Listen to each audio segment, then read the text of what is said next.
חברת פרוסנסה חברה יחד עם ענקית התרופות גלקסוסמית-קליין כדי לפתח תרופה המבוססת על עקרון השמטת אקסון, אקסון סקיפינג באנגלית. התרופה נמצאת כבר בשלבים מתקדמים של ניסויים קליניים בילדים, כולל ניסויים שמתקיימים בבית החולים הדסה הר הצופים. הגברת גרין, נציגת חברת פרוסנסה, מומחית לפיתוח תרופות החל משלבי המחקר דרך שלבי הפיתוח הידועים כשלב 1-4 ובשלב מסחורם. היא צברה את ניסיונה בחברות סטארט-אפ, ביוטכנולוגיה וחברות לייצור תרופות.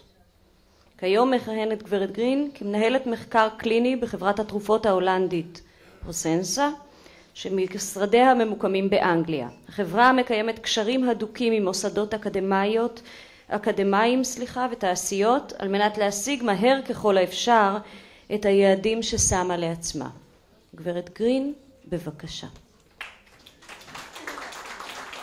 Thank you everybody for the kind invitation to speak here, and thank you to ع.د.ي.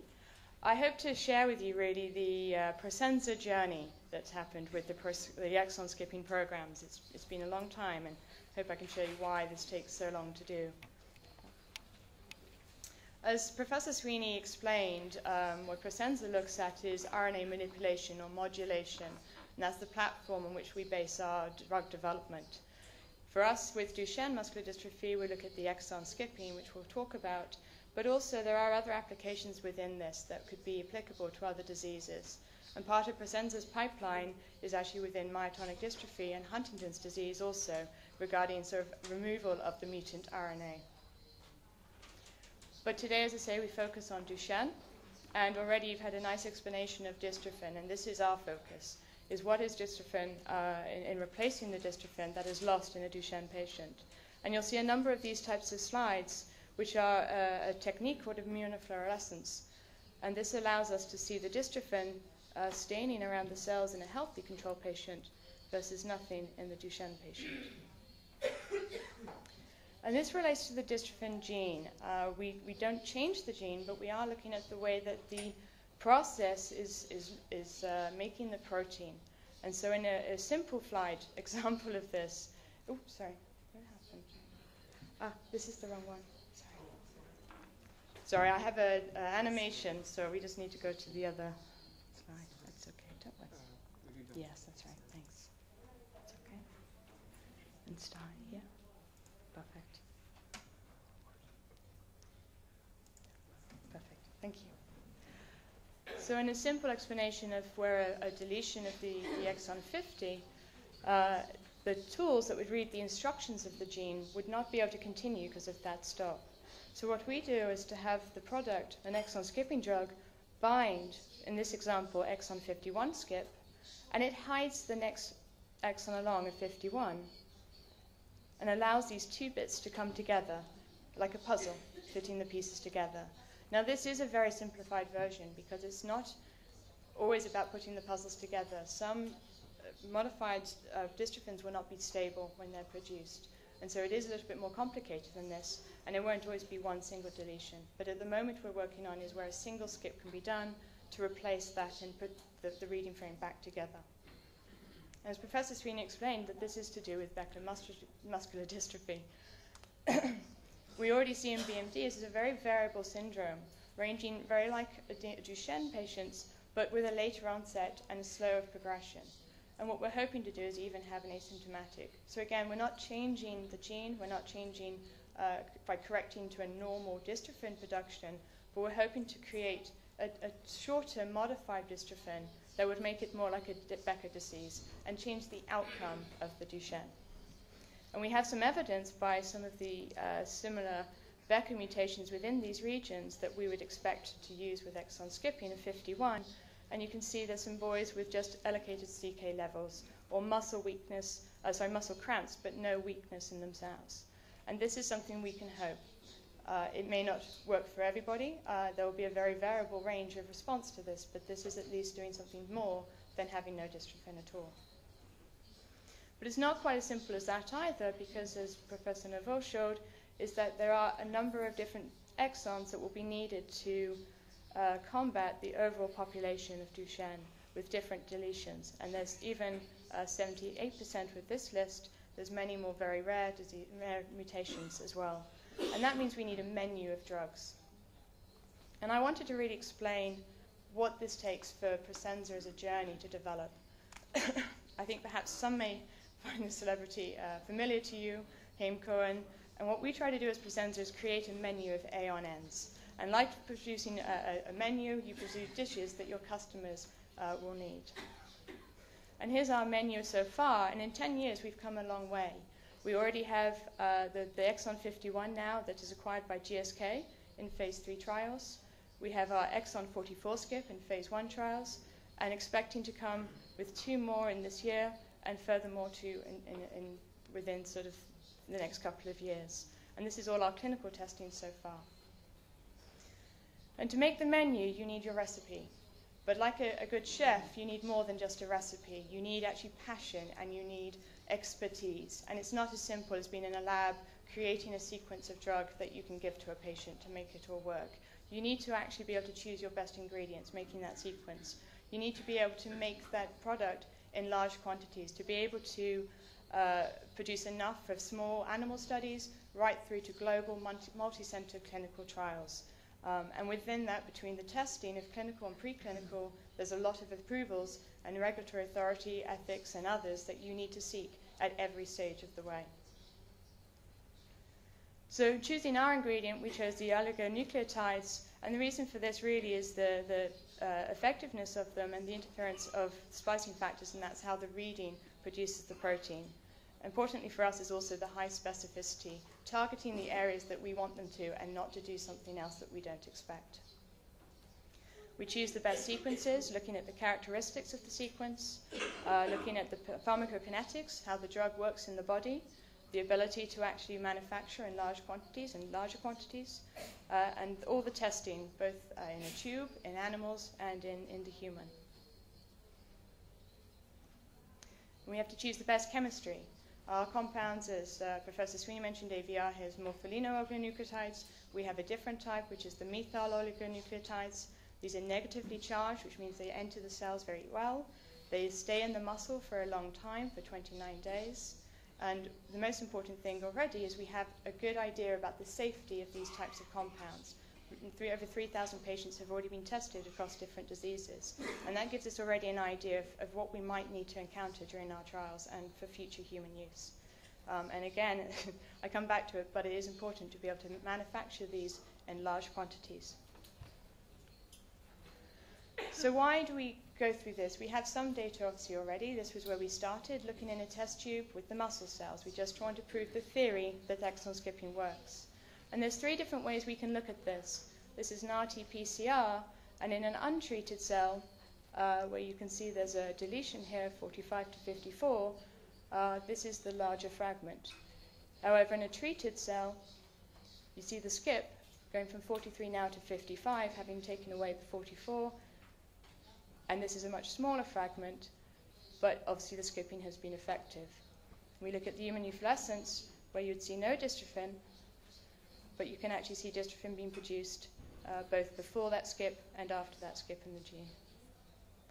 And this is a Western blot, which is showing that after several days, there's actually increasing amounts of this.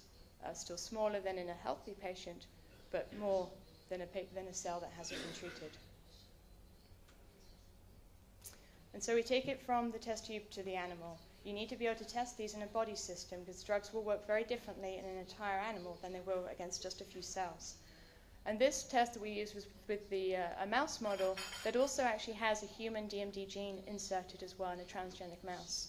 And this test both obviously the theory in an animal system, but also can test the specificity of the mouse versus the human sequence.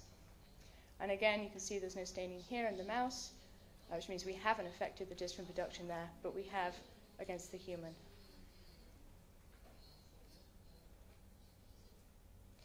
So making enough drug. As an idea, if you take a headache pill, some medicine for a headache, that's 4 or 5 synthetic steps in the lab to make that product. An exon skipping drug will go through about 80 different synthetic steps to get to that substance. And that makes it very, very complicated. And not only do you have to make it in the larger quantities to be able to cover all your studies, and being able to make sure that at the same time as making it in greater quantity, you're also keeping the drug to be the same. It's not enough just to have quantity, but it has to be quality of the product as well. And you're testing for stability to make sure that over time the drug doesn't change, and making sure that if you have impurities in your profile, things that aren't quite the drug you're looking for, you know that they're going to be there, they're expected, and they're going to be safe in themselves. And turning the drug substance into a final product means that you actually have to know what formulation you want, how you want to use the drug. And for us, we're looking at injection, subcutaneous, so we make it into a liquid fill formulation. But because it's an injection, the drug has to be sterile. You have to also make sure there's enough volume in the vial to give the right sort of injection that you want to give. You don't want to waste too much drug and have lots of drug left in the vial that you can't use again. You have to know enough about the drug to know how safe it is in storage. Do you keep it at room temperature? Do you keep it in the cold? Is it light sensitive? Does it break down if you keep it in the light? And these are all information you get from lots of different studies. And continuing stability to ensure over time, before the drug is used, it's still the same drug that you started with. The preclinical studies Professor Novoso covered, we need to understand a lot about the drug before we can go into man. The regulatory agencies want us to check this and be able to model an idea of what we can expect. So we look at pharmacokinetics, the way the drug is moved around the body, where it goes to, how long it stays there, how it's cleared away, and also long-term safety studies. As I say, we're not going to cure Duchenne, so we need to keep treating with this product for the rest of the boy's life in order to maintain that production of dystrophin. So in animals, we have to have long-term studies to understand the safety of the drug over a long period of time. Along with this, we have to actually understand where that drug is, and we need new techniques that are actually called bioassays. We need to be able to use these techniques to see the skipping, some of the slides I've shown you, to be able to identify the protein, to understand where the drug is, where is it in the blood, where is it in the tissue. And also, because we're now creating a protein that the body may not have seen before, we should be careful to make sure that the body is now not making an immune response and creating antibodies against that dystrophin that you're trying to make. One most important thing is patience. I know there's all of you here today who are very interested to understand more about this. And we are actually an orphan disease, and like other diseases, for heart and for diabetes, Duchenne clearly is not a common disease. And we call it an orphan drug designation. And that's defined by 50 patients in 100,000 of the population. But we're actually smaller than an orphan. We're talking about ultra-orphan is actually considered 2 patients in every 100,000 of the population. Well, the biggest one, the 51 skip, which would attract most of the population of, 13% of the population of Duchenne, is actually only 0.5 in comparison. And as we move down our exons to the more rare ones, even down to 0.1. So it is very hard to find patients who fit clinical trials. Not everybody will actually be able to take part. There are many reasons, either the burden and commitment of the family on the trial. It is a lot of work, and it's for the whole family it would be affected. But it's also to do with the inclusion-exclusion criteria of the trials. We can't just have all boys come in, unfortunately, because we have to be able to see the difference between a certain group of boys of whether the drug is working. And this is why we obviously have our relationships with ع.د.ي and others around the world to help us sort of make people aware of what clinical trials are doing and what's available, the treatments that are coming, and so that you can kind of help be available when there's trials that come towards you that are possible. Unfortunately, we can't do trials in every country. Again, that's not always possible, but we're always interested to come where patients are available. And this helps us. One of the main reasons that trials extend for so long is poor recruitment and longer recruitment than is expected. So why are we doing all this? It's so much work, it's so much time and cost, but we do have some encouraging results so far that keeps us going and gives us the confidence that we should keep pursuing exon skipping as a therapy. We started, as Professor Novoso explained earlier, just in a very small proof of concept study with 4 patients, looking at a direct injection into the muscle. And again, patient who would be with Duchenne would be no staining of dystrophin and that of a healthy control. And these are our two patients out of the four. The other two are similar, but produce some dystrophin, and even showing it after 28 days following that single dose of treatment. So we took that further. That's okay. So now we look to see, okay, well, if we give more injections as a subcutaneous, will it go around the body and enter and distribute through all the other muscle cells? So we take 12 patients with a short period of treatment, just 5 weeks, with a weekly injection every week.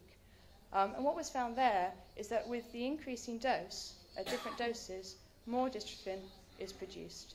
And that gives us an idea of what dose we want to treat in the future with the bigger trials. From some of that data, Natalie Gormans and her team also produced this paper, which showed that not only did we have an increased percentage of the positive fibers detected by that green staining immunofluorescence, but also an increased signal intensity. And you can see at 2 weeks and even 2 weeks after treatment was stopped, we are seeing those percentages around about 50–60%. But it's not enough to talk about dystrophin. Yes, hopefully dystrophin means better muscles, but we don't know that, and we need to really know what's the clinical benefit to the patient. What does that actually mean to the boy and to the man? This is to do, then we go into function testing. And so those 12 boys went into an extension study in 2009 to continue receiving weekly treatments of the medication. The way we test for function is in a number of different ways: muscle tests, muscle strength tests, ability to walk upstairs, walk downstairs. But the key one that we've looked at is the 6-minute walk test, where the boy will start at one end of the hall, walk up and down at a walking pace for 6 minutes and see how far he can walk in those 6 minutes. And the reason we chose this is because there are other products that have had approval by regulatory authorities using this test. And those products needed a change in about 30 meters, and they received approval for. So this is a test that we know the agencies will accept and say this is a valid measure of function for your product. So in our 2-year study now that it's been going on for, 2 boys actually were non-ambulant at the time of baseline of the extension study. But for the 10 boys that stayed in, after a year of treatment, we saw an increase of 29 meters. And after 2 years, we saw an increase of 11 meters. But it is important to look at the range. We saw a loss of 110 meters, but also to a gain after 2 years of 190 meters. So it is very variable data, and every boy will be slightly different.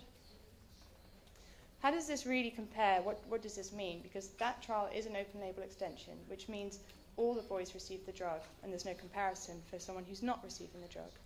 So we looked at the McDonald data, where he took healthy boys and Duchenne patients and looked over the course of a year and saw a mean change of 57 meters decline, so loss of 57 meters.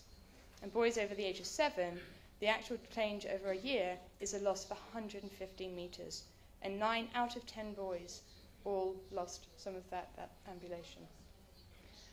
So we look at our data more carefully, excuse me, and you can see that what we actually have is for the boys over 7 years at baseline, the mean change over that same type of period is an increase of 28 meters, and only a decrease in 3 out of 10 boys, rather than a decrease in the 9 out of 10 boys.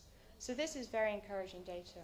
However, this is not the whole story, and it's very important to remember this is only 12 boys. It's a very small group of patients, and also it's very difficult and not reliable to compare data like this against other studies. So this is the reason that we need to do more work. It's not all about function, it's also about safety. There's no good of having a really great drug that works very well if the boys can't tolerate that. And so what we're looking at in our data is after 2 years, we have seen skin reactions in all of the boys. These are persistent. There is also some changes in the lab data, in the blood and urine tests, and we see predominantly in the kidney, with increase in the microglobulin, the spot urine samples with proteinuria, and an increase in cystatin C. We have seen some reversibility of this, but we do need to continue monitoring this in the future and understand what that really means in a long-term treatment and in a larger group of patients. There are also some changes in the liver and coagulation in blood parameters. So summary of this exon 51 skip program as it is at the moment is that we do think it's quite well tolerated after 2 years of treatment. There are these side effects, we know. We need to continue monitoring for those. We need to monitor the boys very carefully. But again, we have some reassurance that it can be reversed with off-period of treatments during drug breaks. Considering the expected disease progression of Duchenne, again, the results are very encouraging from the 6-minute walk test.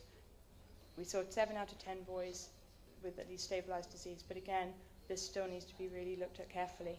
And what's important is looking at these in much larger patients and in placebo-controlled trials to be able to properly directly compare no treatment against the treatment of exon skipping.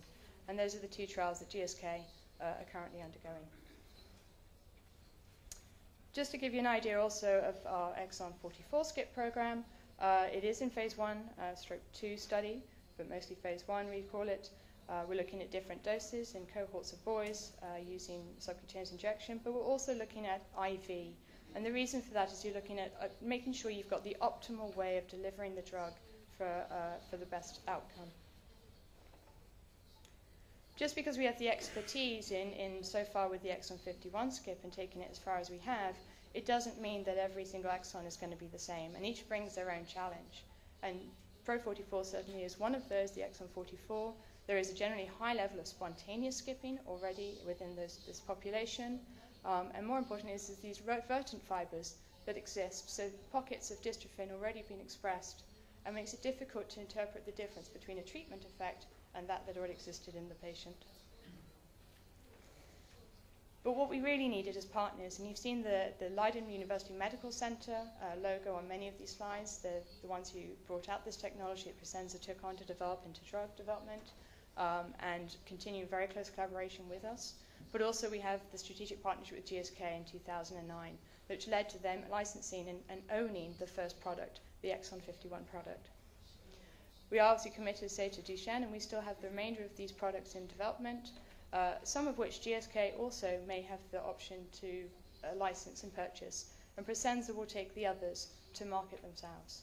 So we have some other programs down here of other diseases as well. And just to give you an idea of what a program actually looks like, again, it's not as simple as, okay, we've got one trial, we've got the answers we need. This is the exon 51 skip program under GSK. It's known as the DEMAND program. And you can see actually there's already 6 studies happening in this one program. And that's something Prosensa could not have achieved on its own.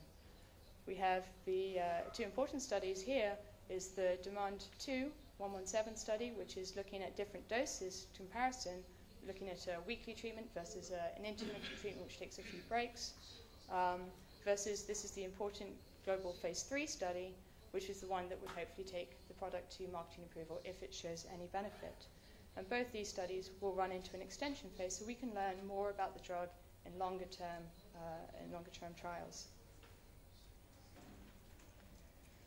But what does that really mean practically for us? Obviously with expertise we can move on with our other exons, but there is going to be a greater difficulty. Doing a program such as GSK's is very, very difficult in the rare mutation and other exons. It's not going to be possible. Also, we'd be looking beyond our first 6 products to actually be able to personalize medicine for those rare, very rare exons. But we could hopefully use all the expertise we've learned across the programs to make this development much more efficient and try and speed up the process. But it's still a long game. As you can see here, in terms of patients that are needed for clinical trials, we're only really tapping into about 10% of the available population for this first exon. But when we get down to the 6th exon or beyond, we won't even have enough patients to run those sort of programs. And that's a discussion with the regulatory agencies of how we can actually conduct these tests to make sure that we've got reliable data, we know it's safe and we know it works, but we need to be realistic with the number of patients available to us. So in summary, I hope that I've been able to share Prosensa's passion and commitment for developing products in DMD. We do have the expertise so far, and together that with our partners, we hope we can bring the 6 products already in development forward and become real. We have obviously the encouraging signs, but this may not be the full picture. We still have a lot more work to do. As Professor Sweeney says, exon skipping may just be one of a range of drugs that will be available to find a really outcome of this disease. And ع.ד.י, we really want to push forward to try and find a solution to those rare exons. As I say, at the moment we're looking at single skipping, but there is a need to be able to skip more than just one exon to be able to cue some mutations. And as always, I just need to thank all our supporters. It's not only the time and resource of all the people involved in my company, but also huge financial support which we receive from our investors and other partners. Thank you.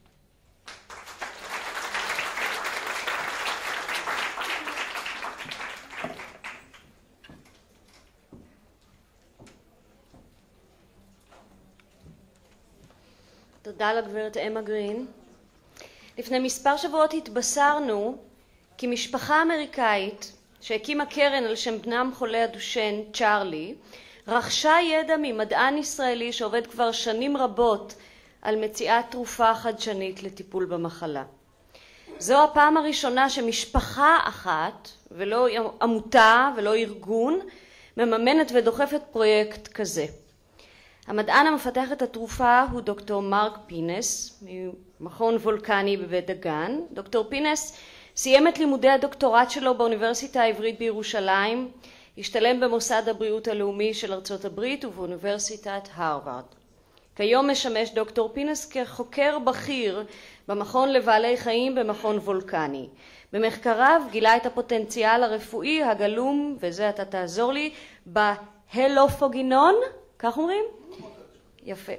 הוא מוביל את המחקר בארץ ובעולם עד היום. דוקטור פינס, בבקשה.